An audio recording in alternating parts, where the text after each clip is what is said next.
नमस्कार. 9:30च्या बातमीपत्रात मी आशुतोष सावे आपलं स्वागत करतो. आता पाहूयात बातम्या विस्तारानं. जलसंवर्धनासाठी लोकचळवळ सुरू करण्याचं आवाहन उपराष्ट्रपती एम व्यंकय्या नायडू यांनी केलं आहे. भारत हा एक विशाल देश असून लोकसहभागाशिवाय कुठलाही कार्यक्रम यशस्वी होऊ शकत नाही असं ते म्हणाले.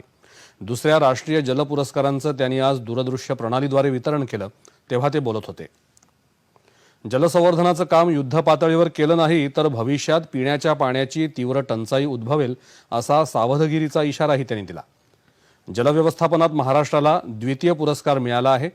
पश्चिम विभागातल्या जलसंधारणाच्या उत्कृष्ट कार्यासाठी बीड जिल्ह्यातले अंबाजोगाई इथले मानवलोक संस्थेचे सामाजिक कार्यकर्ते अनिकेत लोहिया यांना पश्चिम विभागातून द्वितीय क्रमांकाचा पुरस्कार मिळाला आहे.